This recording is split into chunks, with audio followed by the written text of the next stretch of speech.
And the main features you're going to want for this build are, of course, Spell Sniper, but you also want Eldritch Invocations, well, duh, but you're going to want Eldritch Spear, which increases the range of Eldritch Blast from 120 feet to 300 feet. When you factor in Spell Sniper, that doubles the range of the spell you selected. So when you have Eldritch Spear, that range is effectively doubled to 600 feet. And then you can add in all sorts of things like Repelling Blast, which any target hit by Eldritch Blast successfully, it has to be a successful hit, will be knocked back 10 feet. And at level 17, once you are able to add 4 beams with your Eldritch Blast, that's effectively they're getting knocked back 40 feet if they're hit by every single beam. Then you also can throw in Agonizing Blast, which, if I remember right, it allows you to add your full Charisma modifier to each blast for EB. Armor of Shadows is just a good talent for defensive reasons. It allows you to cast Mage Armor without using a spell slot. Ascendant Step allows you to cast Levitate without using a spell slot. I can't remember what Bewitching Whispers does.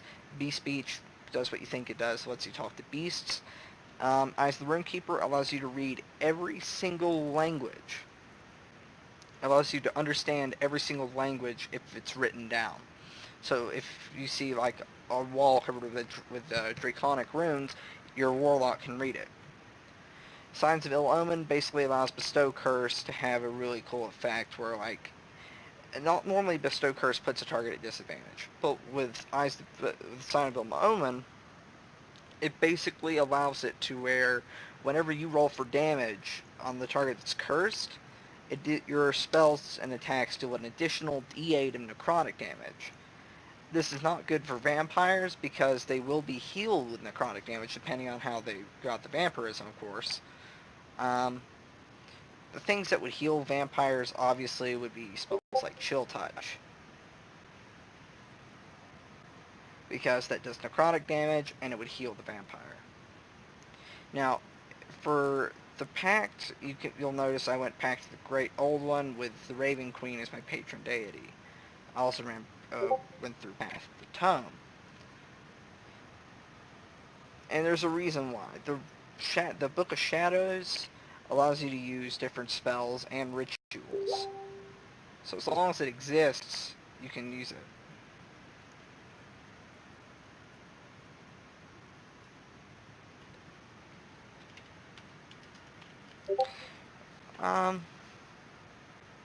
And for the spells I chose Ray of Frost, Firebolt, and Minor Illusion.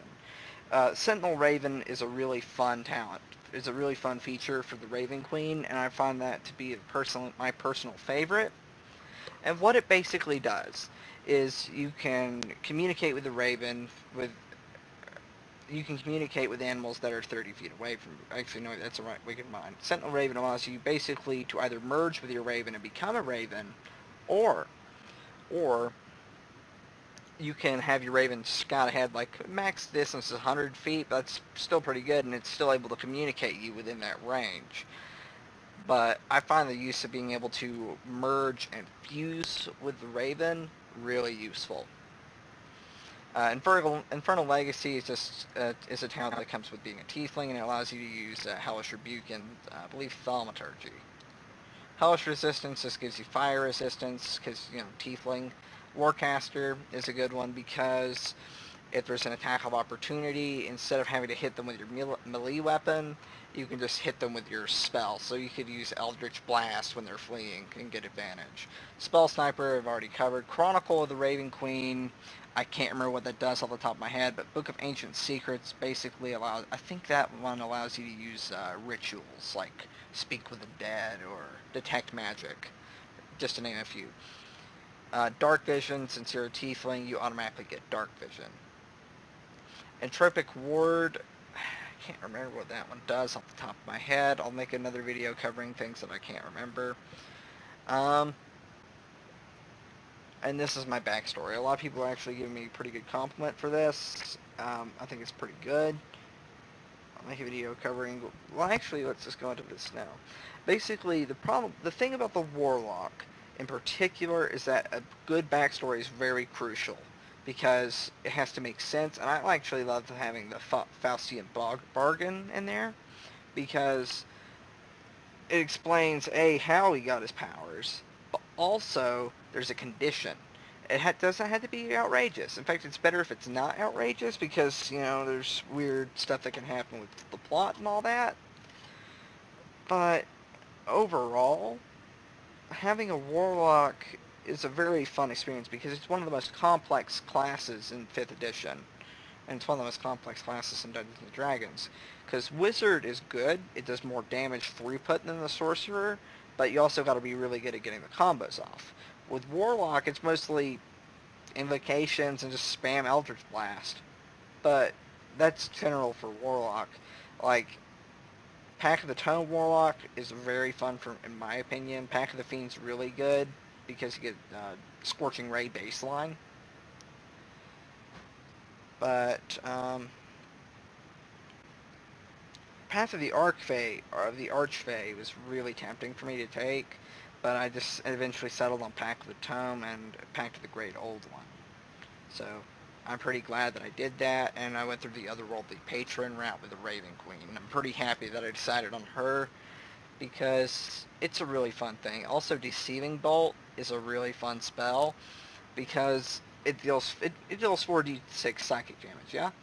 But whenever you hit the target, they're automatically at disadvantage. Like, the target's on disadvantage. So, and then you can add stuff in like Phantasmal Killer. It's 4d10 psychic, but if they pass the wisdom save, they take no damage.